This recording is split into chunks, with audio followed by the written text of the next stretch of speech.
Gazi. Kezvinopaka vaya ZiG. ZiG yacho varidza hatorina basa nayo. Unoona vanotungamirira kana vasvika pamisangano vanobudisa ma-US dollar kupa vanhu.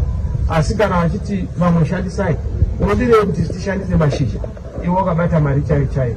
Muhomwe mako mune mari, mumuromo mako mune mashizha. Regard the ZiG month-on-month inflation remained stable at 0% in June. This is from a figure of minus 2.4% in May this year, 2024, while the US month-on-month inflation stood at minus 0.3%. This Ministry of Finance has been extremely naughty. So effectively, the Ministry of Finance has become the center of corruption. Now this is the Free Talk.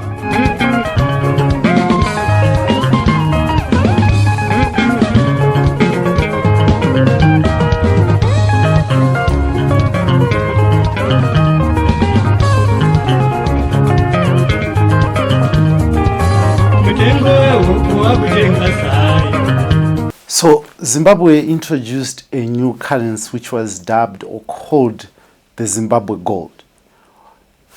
The Reserve Bank Governor, upon launching it, Reserve Bank Governor John Mshayavanu said that this currency was backed by gold and a basket of other minerals, including foreign currency reserves. And at the time that money came into circulation, it was valued at around 13 Zimbabwe gold to $1 United States dollar. It held for some time, albeit economists arguing that it was a fixed rate, and the RBZ argued that it was a willing buyer, willing seller rate. But the black market humbled the ZiG, and the ZiG was forced, or the RBZ was forced to make adjustments in the past weeks. Now, amidst reports that some retailers, some combi owners are now refusing to accept the ZiG. We talk about this money and its effect on people. We move away from the economists, from the analysis, and talk about how it's affecting you as an individual. Now this will always be the Free Talk, in proud partnership with the Frederick Newman Foundation for Freedom. And I, your host as usual, Dara B, bring you the so what to the questions that afflict you. Now join me after this break as we go in depth.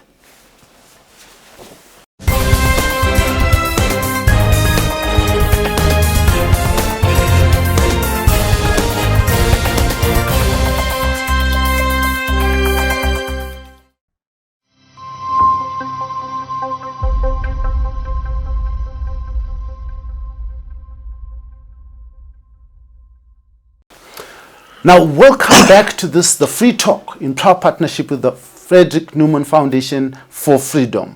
Now, this week I'm in conversation with the Honorable Member of House of Assembly for Mbizo constituency. He's also the Shadow Finance Minister of the CCC, Koban Madziwanyika. We are going to be talking about the currency, the economy, and the politics, people, and power here on Free Talk. Now, welcome and thank you very much for joining me, Honorable Madziwanyika. Oh, thank you very much, Blessed. Amazing. Now, let us have this conversation, Honorable Madziwanyika. Let us just, in summation, your view around the ZiG. Okay, thank you very much, Blessed. I think there is a lot that we can talk about the ZiG. But in short, I can summarize that the ZiG fell short of the standards of a robust and vibrant currency. It just worked for the first 4 months when there was relative stability, but all of a sudden, all things went out of control. And for now, as we have predicted before, the ZiG has failed, in short. It worked for 4 months. Yes. So you're convinced that it was working? That's very true. It was working for the first 4 months because it appeared that RBZ maintained its position on quasi-fiscal operations, and it maintained its true stance on the discipline that is required in terms of stabilizing the currency. Unfortunately, as time goes on, they lost that control, and they were out of touch, and as such, what we have expected came back or lost back. Let's talk about losing that control. Yes. What do you mean when you say they lost that control? What is it that they lost? Yeah, when the RBZ introduced the ZiG on the 5th of April 2024, they indicated that they are going to engage in quasi-fiscal operations, which was commendable because it then helped to reduce or to stop the excessive growth of money supply. But as time goes on, when we witnessed the emergency road rehabilitation program in the run-up to the SADC summit, where a lot of capital projects took place, and they demanded a lot of money. Government does not have such kind of money, and as such, government went back to the RBZ and asked the RBZ to do the normal process which they used to do before. What was that?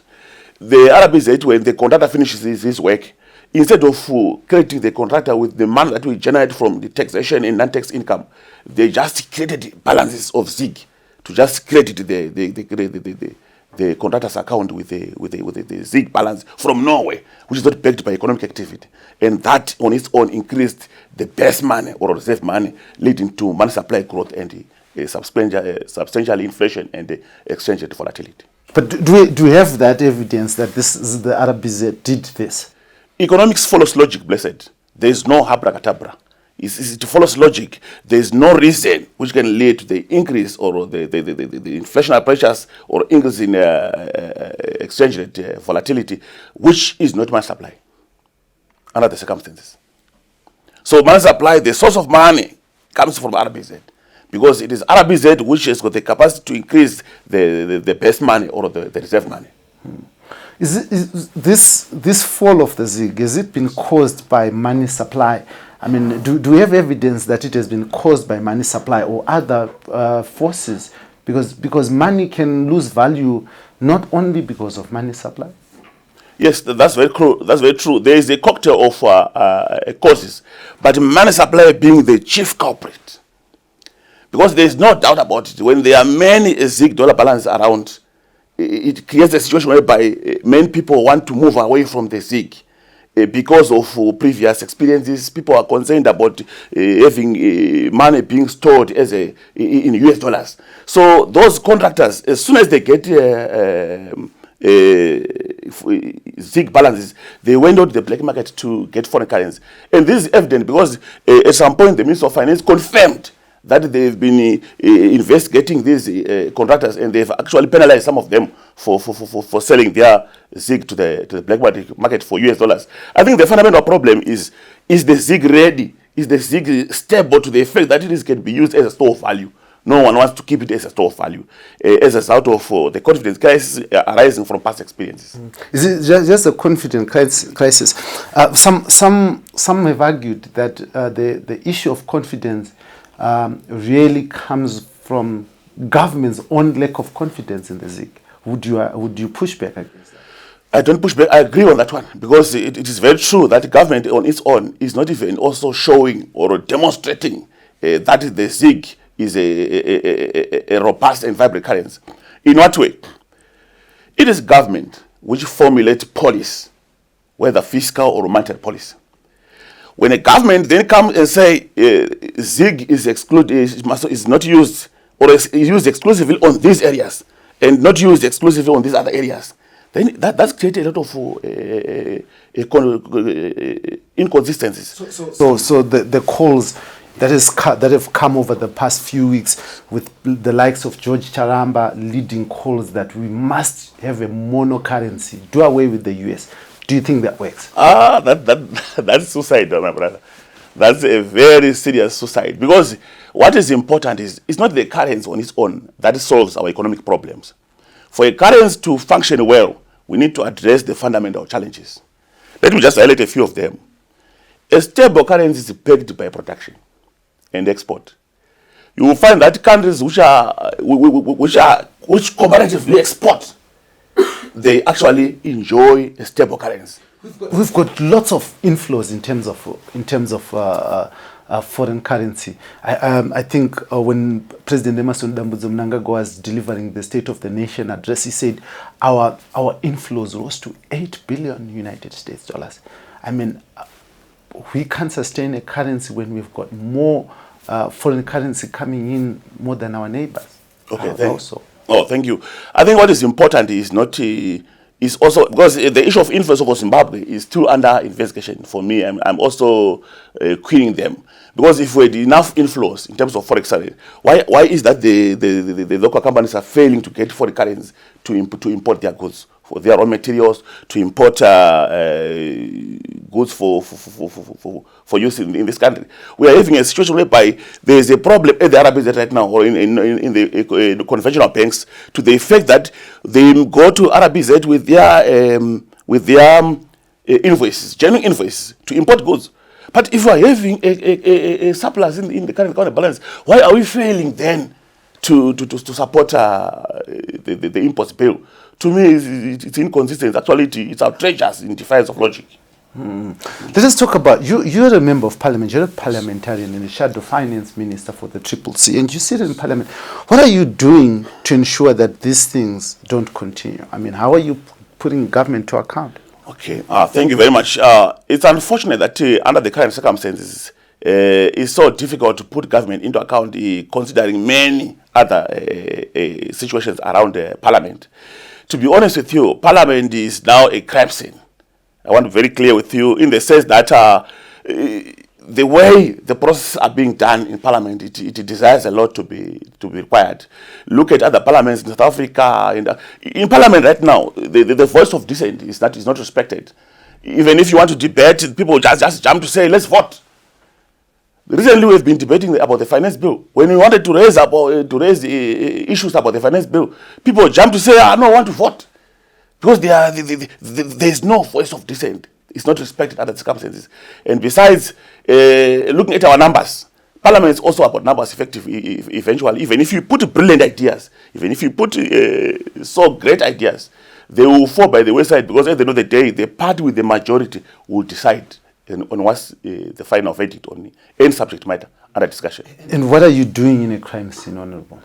Oh, thank you very much. Sometimes it's necessary to show light, because once we move away completely from that parliament, it will be actually a complete devil's workshop, a complete darkness.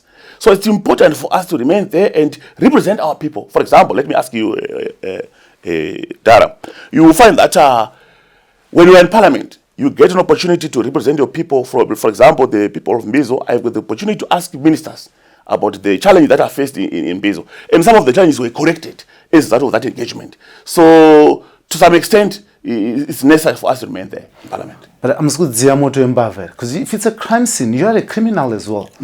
That's a very good question. When people from outside see, they will see all of you as criminals. Yes, that's correct. Yeah, that's how they see things, but not all of us are criminals. I want to be very clear with that one, because it is important to understand that living in a crime scene area like parliament does not then translate to say that everyone is a criminal in parliament. It could mean that the majority of people who came to parliament, for example, let me give you examples. I can give an example of the people who came through by-elections. Those other by-elections, they were fraudulent. Let me give an example of a Mavuku legislator. The Mavuku legislator, the one who was contesting against him from the CCC, was told midnight that you have been disqualified by a court order. I don't know if our courts are now nocturnal. So you will find that the whole process or the whole charade becomes a criminal, in my understanding. So that is why I'm saying sometimes it's necessary in that crime scene so that there is a voice of reason, a voice of logic should continue to be raised in that crime scene. So that's why we remained in parliament, to represent our people. We couldn't just donate the people's vote to Zanu PF. Imagine the people of Mizo waking up being told that I have left parliament without even consenting them. Those people, they braved the bad weather to go and cast their votes. They voted for the MP of their choice. And without a position from the party to say what's the next stage, it's not necessary to leave parliament. Do you still have a party? We have got a party. We are the democratic alternative in Zimbabwe. Who's your leader? Our leader is President Nelson Chamisa. Regardless of the fact that we were from Triple C and the leader left Triple C. When the leader left Triple C, he left Triple C for the reason that we are seeing all of us today. Some of the people were very close to him. They were very dangerous to his person and probably to his life. So I think for everyone, it's now clear for everyone to see why the president left Triple C. Which of these people were dangerous? You can see for yourself, my brother. It's very clear that people were very close to the president. The people who used to sit in the national executive with him, the people who used to sit in the national standing committee with him, they've now rebelled against him. But this is a national TV, Yes. and we have conversation, and you're a politician. Now we can't just have bold assertions. we need to have names, because if it is obvious for everyone to see, then name the obvious. It's very unprofessional to do so, blessed. But I think the majority of Zimbabweans who follow our national politics, they can clearly see. They know who was our national secretary, who was our national organizer, our national vice organizing. They know all those positions who were in the national leadership. And they now know who is rebelled against the person of President Nelson Chamisa. Is it about the person or it's about institution? The person and the institution. You're talking about being a democratic alternative. Yes. And here you're talking about demigods. You're making your former president, Nelson Chamisa, who has, by the way, resigned, but you continue to insist he's your president. Yes, he's the president of the democratic alternative. He remains the president of the people. Resigning from the Triple C, he actually indicated in his statement that I'm resigning from the Triple C, but I'm not abandoning the fight against dictatorship in this country. So he's still the president of the democratic alternative. And besides, by the way, respecting the president doesn't turn him to be a demigod. No. A demigod is something that we worship. We are not worshiping the president Chamisa. We understand, we sometimes differ with him in some instances. But it doesn't mean that when we try to protect his person, then we are saying we are taking it as a demigod. Absolutely no. So this chaos that's happening within the party, Yes. To what extent is it affecting the people of Zimbabwe? Yeah, for sure, it affected a lot of people, especially people who were not aware, where are we going, where are we now, what is the position, especially those people who do not participate in the political processes, those who are not active political party members. Sometimes they start a gap of information. When is your president coming back? What is happening? Where are we now? And so forth. But for those who are within the political process, we've been updating them. Because we've been holding C.N.A meetings regularly, and we have been updating them. And also, to make it better, the president has also been updating the citizens using his Citizens National channel that is reaching out to the generality of Zimbabweans to tell him the position and where we are. But how is this gifted, Zanu PF? Because you tell me that now Parliament is not serving purpose, and would I be correct that this is happening because of your failure as a political party to be an alternative, as you say? No, not at all. We should understand that our political party, or the political party and the president, they are victims of political repression. It's not because we have failed to become an alternative. We cannot carry guns, of course, to fight Zanu PF. We don't believe in carrying guns as a political party. We believe in taking power through democratic means. So we are actually the victims of a lot of serious repression that has been, the too much force that has been exerted on us by the regime. Yeah. So I remember reading something when Nelson Mandela was being sentenced to Livonia, and he spoke.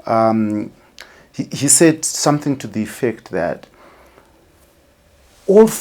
everything that we have tried to ensure that we change the situation of the downtrodden, of the poor, has failed, to the extent that it would be irresponsible for us as leaders to continue to preach peace when peace has failed to achieve democracy. Have you gotten to that stage?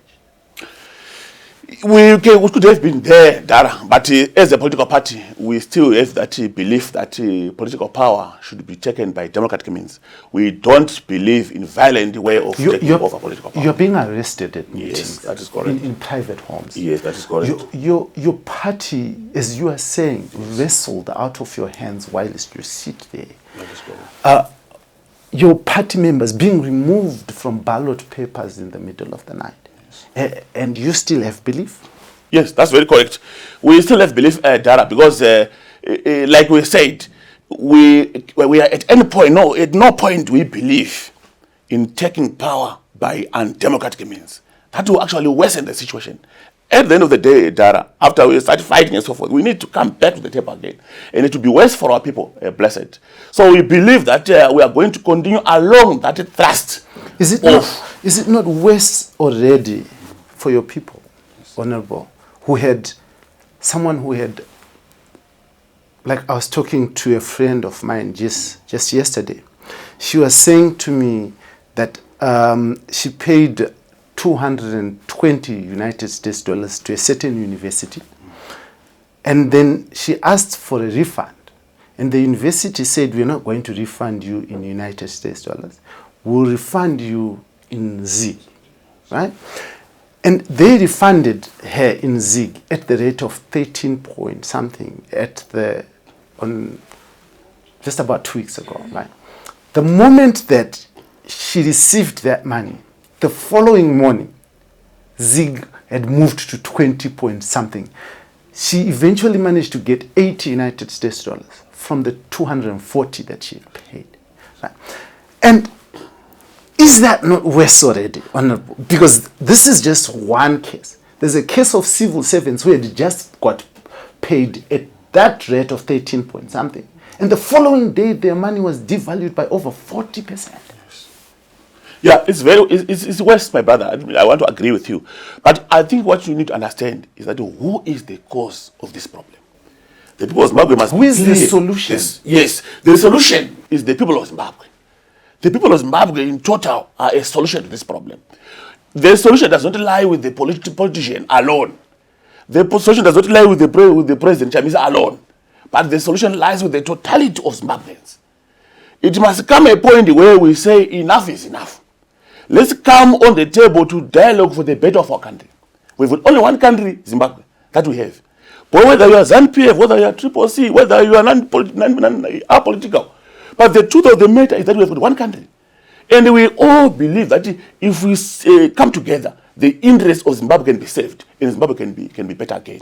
So it's not entirely a political process. It's actually an all stakeholders affair.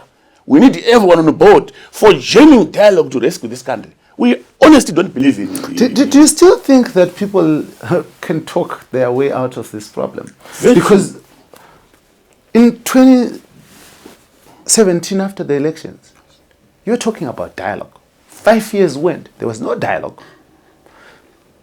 2023, you're talking about dialogue. We are almost through 2024. You're still talking about dialogue. 5 years are going to go to the next elections, and you still talk about dialogue. Do you think that this talk about dialogue is not just mere rhetoric? It can't be mere rhetoric, blessed. Look at 2008, 2009, we had dialogue. Circumstances can get us to a point where there's need for dialogue.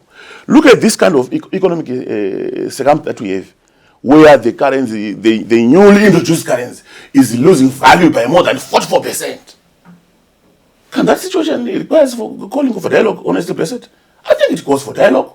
If it doesn't call for dialogue, then it means someone who is forcing his way or on power will not deliver meaningfully. So what does it benefit a man then to remain on power without delivering meaningfully to the people of Zimbabwe? It's meaningless. I think the time is ready or is right for dialogue, for genuine dialogue, to rescue our people from this current economic quagmire. So you say, what does it benefit a man to sit in power and not deliver? Yes. But for the past, since 1999, when the MDC was formed, which has mutated to CCC, you have been saying that ZANU PF has not been delivering to the people of Zimbabwe. And they've been sitting in power. That is correct. And they have been unmoved. So what would move them now? Oh, definitely. You know, my brother, they were moved in 2009. and we had genuine dialogue, and the lives of our people of Zimbabwe was changed. To be honest, that is when people started to build houses. You would see some development, things happening. People are still building. Yes, but in the year of 2009, it was about the majority of people. It's not about only a few people. Because in a bad economy, a few people will be benefiting and they will build. That's correct. But what we want as a government or as a nation is for the majority of people. The majority of people should be seen, their lives of livelihoods being improved. Not only a few. So a few are building, I agree with you. Let me turn your attention to the State of the Nation address. Thank you. What did you pick that made sense to you from what President Emmerson Mnangagwa said during his address? Blessed, unfortunately, nothing made sense to me. Why, Blessed? As a politician and a shadow minister, my concern is at the general citizenry. So whenever a State of a Nation address is made, I expect that State of Nation address to address the fundamental challenges which are being faced by the people. So looking at this State of Nation address, Dara, I think it was hollow, it's void, it's now, it's barren, to say the very least. Because I expected the President to talk about health, for example. Our health delivery system is now in a very bad state, Blessed, to the extent that if you are diagnosed with the kidney or liver problems, you have to be able to India or other, South Africa and other nations.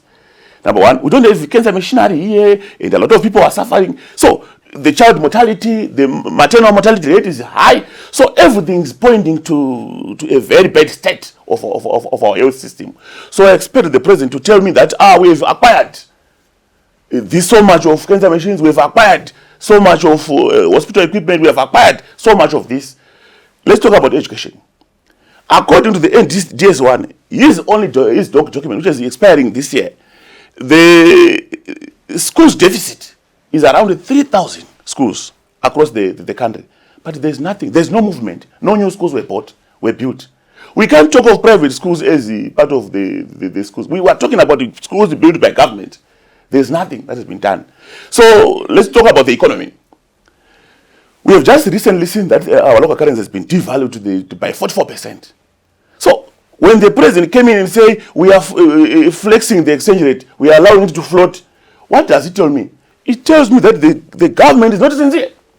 Because on the 5th of March, when they introduced the new currency, they said that the currency will be on a willing buyer, willing seller. What it literally means that the market forces are determining the price. But when the President comes to say, now that we realize that there's a problem in the foreign exchange market, we are now allowing flexibility. What is that telling me? That is contradicting himself. So in terms of the economy, they will expect nothing. There was no substance. Let's talk about infrastructure. There is no economy that can grow, Blessed, without the issue of infrastructure. We have got a serious infrastructure deficit. No electricity. Our demand of 1,800 megawatts per day. We are actually producing less than half of that. There's load shedding from 6 a.m. to 10 p.m. I expected the President to come and say, we've entered into an agreement with the government of this country or with this company to the effect that we are going to generate more electricity. But there was nothing like that. So to me, it was so empty. It was hollow. It was so barren. There's nothing. There's no motivation. There's no stimulus. Even the same old story was being told. We cannot continue subsidizing year in, year out. To me, it's a game of stealing money from the public coffers. So there is absolutely nothing new. There was nothing motivational from the S.O.N.A, which was delivered yesterday. Unfortunately, Blessed. If you were to summarize the S.O.N.A in 3 words, what would be your choice of words? In 3 words, I would say the S.O.N.A was barren, it was empty, it was hollow.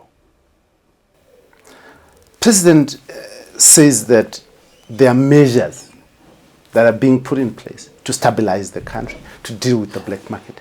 Do you think these measures will work? The only measure which they have, Blessed, is getting into the street, arresting street dealers, foreign currency dealers. That is the only measure which they have.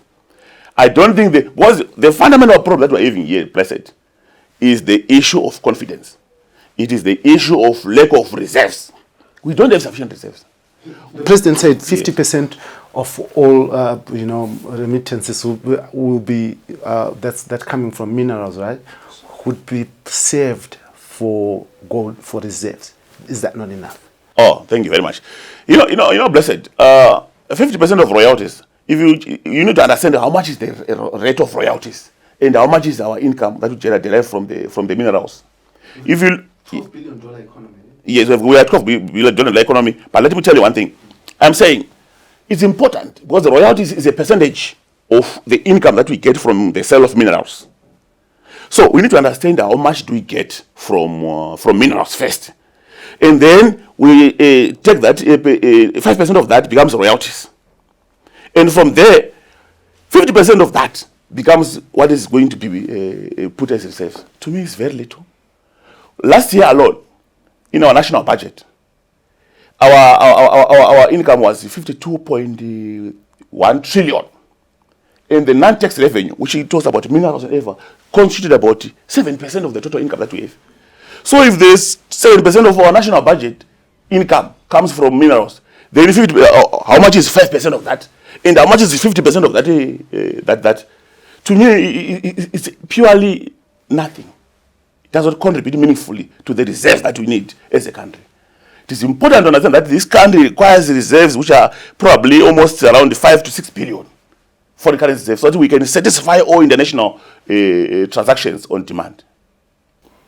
And how far are we from getting there? We are actually selling. The Minister of Finance recently indicated to Parliament that they are now selling those reserves that we collected before. The 375 million worth of the gold and foreign, they are now selling the part of the gold in order to intervene in the foreign exchange market. That is a sign that this system has failed. Everything is crumbling down. So there is no stimulus from that way, because there is nothing that is showing signs of positivity. Everything is going down the drain. Recently, you realize that Honorable Mnangagwa, the spokesperson to Zanu PF, at some point indicated that tons and tons of our gold were sold to Alibaba. If you remember that. During a live interview, they don't care. And they look at the level of recklessness that is politics have. How can we get to a point whereby we sell the bulk of our gold and then you come back and say we are now rebuilding the reserves? I think the idea of introducing a new currency was improperly timed because we didn't have sufficient reserves to back this currency. Some say that there's no, I'm not an economist, but I've heard economists speak that there's no country that has ever been forced into dollarization that has voluntarily gotten out. Does that make sense to you? It doesn't make sense because it's possible to move out of dollarization, my brother, because what is important is to ensure that you create the fundamentals to be right. The challenge that we have in Zimbabwe, Dara, we have got enough resources for recurrent expenditure, for finance national budget, to buy equipment for hospitals, to build all those schools and everything. We have got enough local resources. The problem is corruption. When Zimura collects all those tax revenue and submit to the Ministry of Finance, the problem now is when the ministry then make a disbursement in the Ministry of Education, that's where the problem starts. Because the Ministry of Education, for example, will enter into a contract with Chivayo, for example, to say, Chivayo, can you come and supply this to our sector, education sector? The same happens to the Ministry of Mines, the same happens to other ministries. And then you know what happens? The process of tenders and contracts becomes a way or a conduit upon which our national resources are going to be milked. So, someone is asking to deliver vehicles, for example, they don't deliver them, and they go scot-free without the application of the contract law. We are aware that if someone violates a contract, the law should take its course. But the government is quiet. The ministers are quiet. The Minister of Finance is quiet. So, what happens is that we are collecting resources which is supposed to benefit the generality of the people of Zimbabweans, but those resources do not reach the intended consequences. How would you explain a situation that 79 million was stolen, which was supposed to have supported the presidential body scheme? How can it happen? How can you steal money from the president's scheme and got away with it? But people haven't got away with it, have they? They have. They are in remand prison right now. The case before the court is not about the issue of failure to deliver the cause. The case before the court is the issue of fabricating the test clearance. It's Zimba test clearance. And also the issue of fabricating, I can't remember the company, the issue, but it has totally nothing to do with the courts. They are accused of stealing 7.2 million from government. That is very little. Because how many goods were delivered? The goods were delivered with the amount to 632,000 only. What happened? The difference from 79 million. It doesn't make sense. These guys are just being punished for leaking out sensitive information. They were not supposed to leak out information that was dealing with those audios that exposes the procedure. That is their only crime. Because if that was if the issue of gods was the issue, we could have seen many more arrests. Shiva recently was heard on audio talking about the issue of the ZiG materials. Why is not being arrested? Is the law being selectively applied? Everything around this defies logic. So the biggest challenge that we are having, blessed, is corruption. We've got enough local resources for recurrent expenditure. Yes, we might need more in terms of long capital projects or capital projects. In that way, we need assistance from the national financial institutions. We also need assistance from other bilateral institutions. So, to me, the biggest problem that we have in this country is corruption. But don't you see the resources being deployed to work?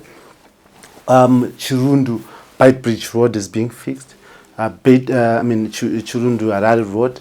Byte Bridge Harare Road is also, massive work has been done there. SADC roads were done in an amazing time. Isn't this sufficient deployment of resources for our people? Thank you, Dara. I think you need to understand why resources were deployed to do the SADC roads. It was to make sure that they window dress Zimbabwe.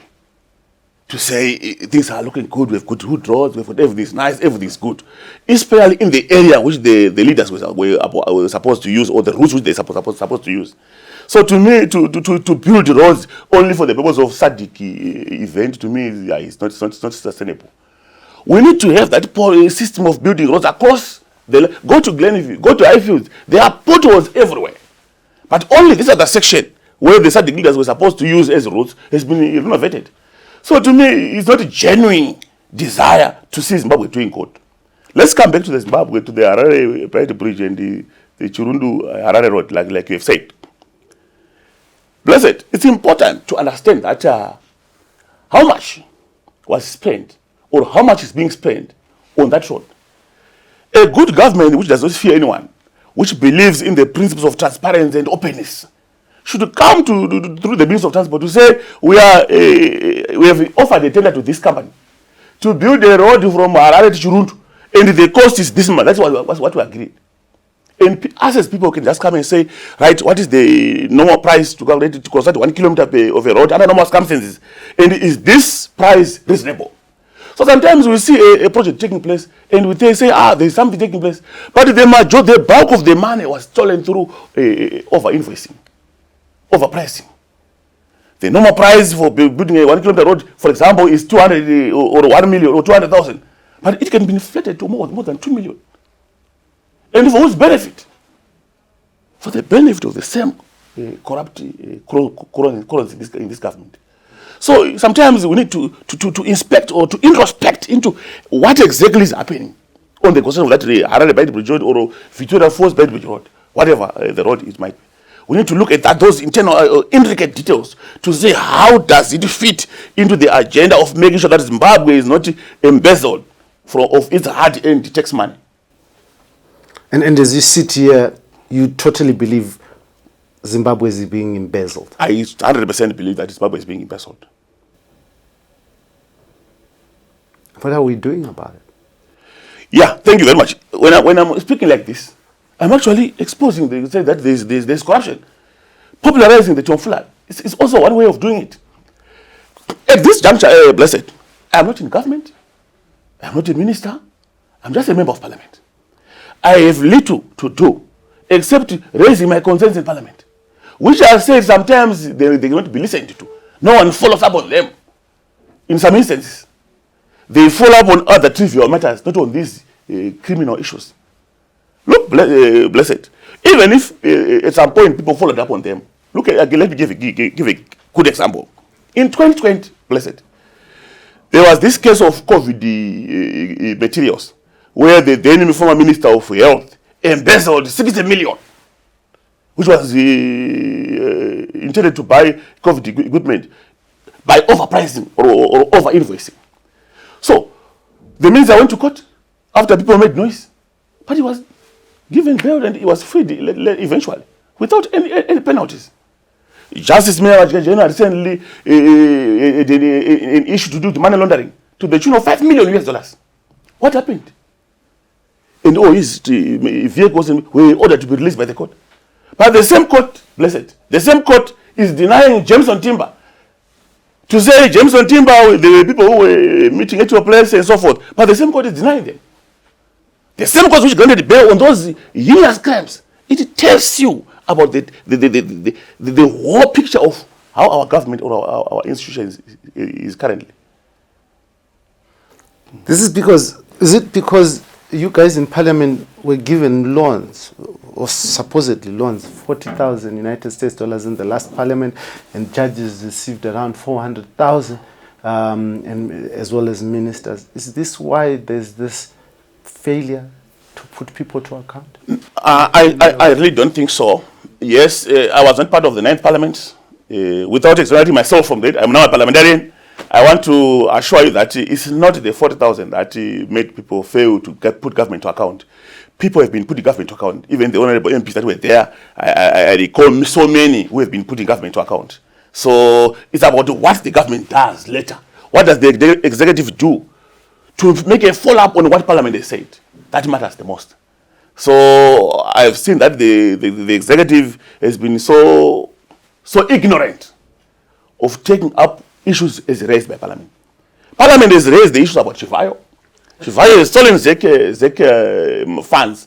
Parliament has raised that on several occasions. But I watched S.O.N.A and I saw MPs from across both political divides standing up as President Mnangagwa left Parliament. And you're saying, Chibaba icho, something like that. You enjoyed this, and you guys are enjoying the president's benevolence, aren't you? No, not at all. The bulk of people who were singing were from the other side, from Zanu PF. Unfortunately, yesterday, Zanu PF is now more than 2/3. So some of them, they came set to this other side for where CCC MPs you normally sit. So when they were clapping and saying Chibaba, people confused to them as what? As opposition MPs. They were not opposition MPs. They were Zanu PF MPs. And there is another group of people which came to Parliament through saying Shabangu. Some of them, they openly clap hands for Zanu PF. And it's their right to do so. We cannot say, why should you are doing this and so forth. So that demarcation must be very clear. Not all opposition MPs saying Chibaba icho to Mnangagwa. Some of us were not even there. I did not attend on record because I knew that he is not elected. He was not an elected president, and there was no reason for me to go and sit there in that Parliament. And many others did not attend. I mean, you're still pursuing that line of thought that is not elected when he's running this country. Yes, you can run a country when you're not elected. It happens, and it has happened before. It has happened in many other countries. It's possible for one to run a country when he's not elected. Oh. Yeah, through rigging. It's very possible. Rigging elections, using force on people. We can't say we didn't have an election in August 2023. Fortunately, I went to rural Slovenia on election day. It was pathetic. 1 week before elections and so forth. So we cannot say the one has been elected. If someone forces his way to power. But you're a product of that election. You were elected. Yes, that's so right. How can you be elected in S.O.N.A Mnangagwa not elected? Oh, thank you very much. It's a very important question because that question has been asked by many people over and over again. It is possible that in a rigged election, some may survive the rigging.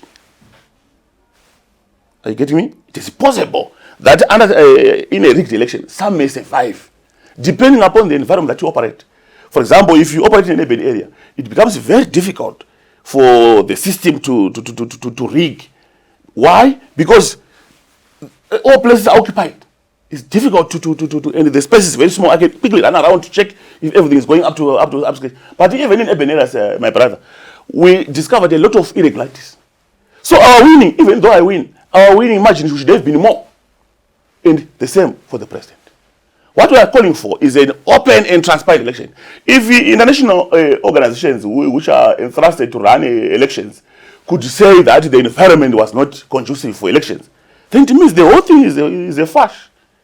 Because we cannot expect a good result from a bad election. We cannot expect a good result from the process which is not correct. Because an election is not an event. It is a process. It starts from registration. How was the registration process? And what did the observers say? How was this process? And what did the observers say? So if the observers realize that it is the process was inconsistent with the guidelines which are governing democratic elections, then the whole process is a shame. Regardless of whether you are in power or not, by force or by what, or by hook or by crook, you have not been elected. You can only be elected when the environment is conducive for free and democratic elections. So it's possible that I can be a product of this fash, yet my margin should have been better. Then imagine those who are in an area where it was so easy to manipulate the result. Instability has argued that without a free and fair election, without the consensus of the people that are governed, it is going to be very difficult for a local currency to work. So as Professor Gift Mnganu has argued that the people who control or run this economy more are found in the informal sector. And without a president that they believe in, they will not listen to instructions from government, and this currency won't work. Would you push back against that? Oh, I totally agree with the views of the learned colleagues. You know what? In many developing countries, it is the political leaders that have got more say in the stability of the currency and the stability of the economy than the technocrats themselves. Even if you bring a person who is more than a professor in terms of education to run the affairs of the Minister of Finance in Zimbabwe, it will not change. Like you've said, look, by official figures from ZiG, President Nelson Chamisa got 42% of the 44% of the vote. And Mnangagwa got around 58.8% of the vote. What does it mean, blessed? It means the 42% of the people of this country, they don't believe in the current president. And they don't listen to what that person says. Even if you say, oh, I'm going to introduce this, people always say it's a lie. It can't be correct. It's a lie. It's not correct. So that's why I was saying, blessed, the ultimate game or the ultimate goal is to dialogue for the betterment of this country. Because if you look at the current situation, the informal sector is a piece on its own. You cannot control its affairs. Because that person gets his own capital by his own means or their own means. And you cannot just come and say, let's do this, I'm introducing this new currency, when people are aware of what happened before. So the people of this country, they now want a political change. The political change will create a positive trajectory for a new change in terms of the economy. People only become confident when they see a new face in terms of the political arena. When that has not happened, I want to assure you, blessed, with my last dollar I will bet, nothing will change in this country. Do you have a dollar or you have a ZiG? I've got a dollar. Now tell me, as a parliamentarian, some people, I think we need to address this. There's this belief that you guys are in there for money. I mean, I've seen some of you took deliveries of twin cabs, yes, of Fortunas, yes, and you get salaries. Let's talk about this. Thank you. You are in this for personal benefit, aren't you? Thank you very much. I think what is important, I for the sake of the benefit of Zimbabweans, I will disclose the salaries here so that everyone is aware of what's really happening. Some of us, blessed, we left good paying jobs. I'm a former ZiMura official, working in government, and I would like to believe that what I used to enjoy as salaries and benefits is far much bigger than being a parliamentarian, and I was aware of it. So, blessed, our salaries for MPs, I'm sure our MPs are listening, our salary is $275 plus 8,000 ZiG. If you convert 8,000 ZiG by the current exchange rate, how much is that, blessed? If you do a math, 8,000 divided by, I think it's 200. 200 plus 275. 475 US. Can we honestly say I came to parliament to get a benefit of $475 US? Don't think so. Don't think so, blessed. Because we had cars when we came to parliament. Not only one. For record, I had 5 cars when I came to parliament. I mean, it's normal for a Zimmer. So, you guys are corrupt, eh? No. Not about Zimmer officials. Anyone can work out his way. We have got ways of getting money. We have got legitimate ways which can show for everyone. So, you see that when I came to parliament, I had enough resources for my upkeep. And there is no reason why I should come to parliament for the sake of money. No. Why should I say so, my brother? I was a trade unionist when I was working in government. And I was seriously concerned about collective bargaining. We have been coming, negotiate, there's a problem. People are being told that there's the problem. The ministry is not disbursing money. It's the problem, the ministry. And I go to the college to say, I want to go to see what's happening with the ministry there. That's what motivated me, personally. And also to see Zimbabweans becoming free, to see Zimbabweans becoming economically free, as well as politically free. We have got independence from 1980, but we're not free. It's very clear that we're not free. Everyone's not free in Zimbabwe, as it stands. Yes, although we are independent. So I wanted to fight for these injustices to ensure that we represent our people at the highest level than only at a company level. That's what actually motivated me. So I can say that I came to parliament for $475. No. The demands from the constituents are too much for $475. The twin cab, like I said, I had cars. I had 4 cars. My brother, one of them is a single cab. So I don't think that I was motivated by having a single to leave my job and to say and put my family at risk to come and say I want a twin cab. I don't think so. It's not correct. I don't know if the others came for that. I don't know. But I'm just telling from unless if the salary was competitive, for example, 3,000, 4,000 US, you could say, honestly, on base there. The amount of money that we spend in our constituencies on various issues, people have got this feeling that an MP, when they face problems, when people die, they don't have those small things, they ask for an MP. It's not part of our job, yes. But sometimes you cannot, you just have to assist if you can. So I can confirm, and all the MPs who are listening, that the MPs are actually paying out more than what they get from Parliament. So for some of us, it's genuinely an issue of wishing to represent the rights and interests of our people, not the other way around. I mean, I want to thank you very much, Honorable, for giving us this opportunity to have this conversation, this candid talk with you. But just before we go, we're just going to listen to just 3 voices of people on the streets and what they think about the local currency and how it's treating them. So just take a listen to this and we'll be right back.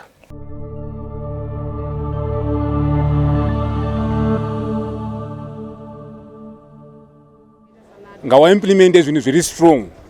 Zvisingatipi urombo. Because we are suffering. Nyaya ZiG ke tingangoti yakafanana mai kana vachipa mwana porijika ivo vakasarisawo mukanwa pana zvatinochiita because ZiG dai rakashandawo kwese ndonga zvaiva zviri nani. Zvino kwariri kushanda kwacho ndekwekupedzisira. Dai rakashanda kwese ringadai richitaurika zviri nani.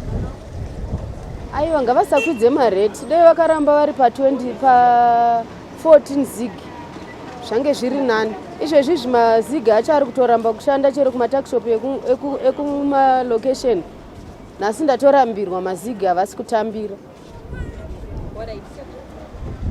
Machallenji atusangana nawo panyaya dzemazigika nekuti padhora rakwira ZiG racho rakudirwa 30 ZiG apa iri raimboita 20 ZiG saka ine zvirapa 30 ZiG saka tikutoona kuti mazig acho akutonetsa futi.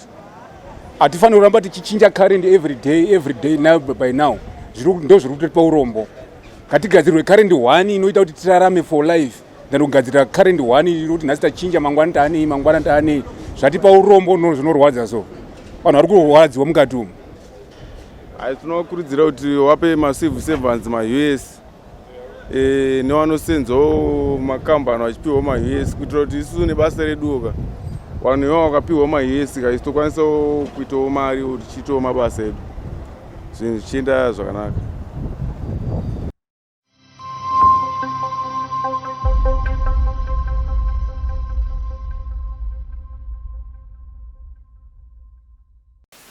Thank you very much for joining us here on this, the Free Talk, in proud partnership with the Frederick Newman Foundation for Freedom.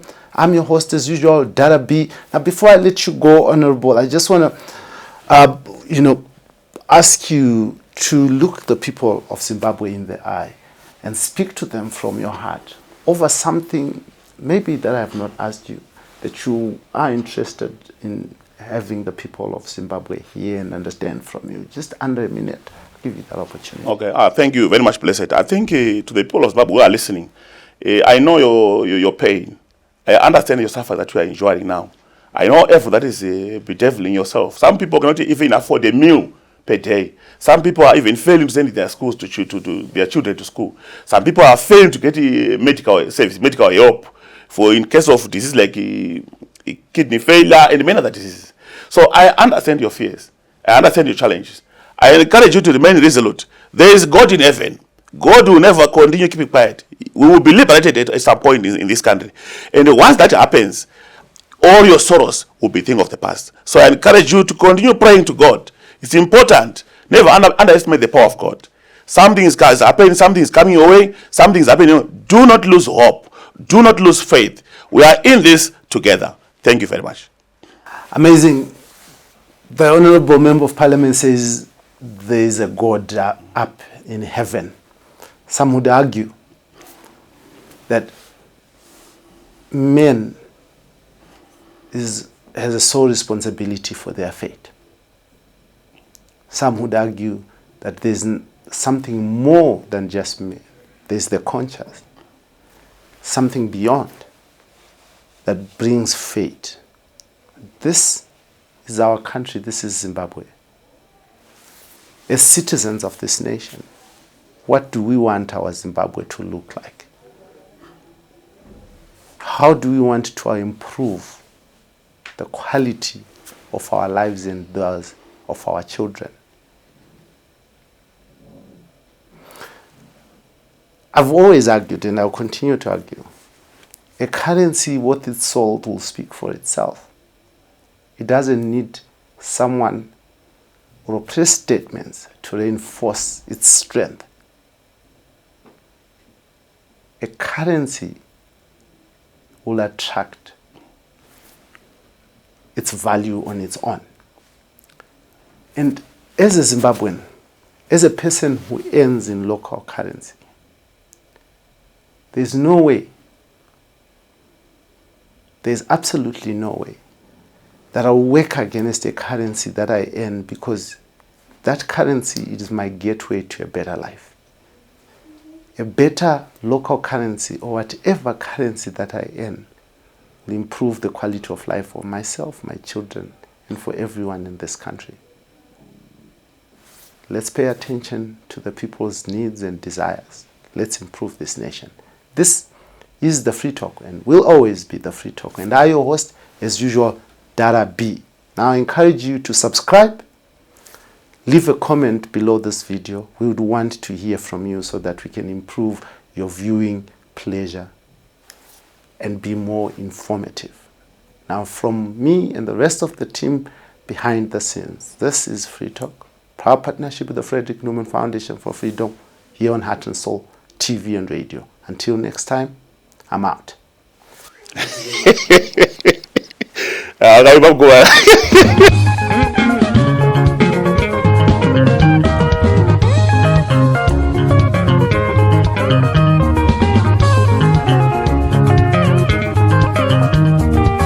Mutengo wehuku wakutenga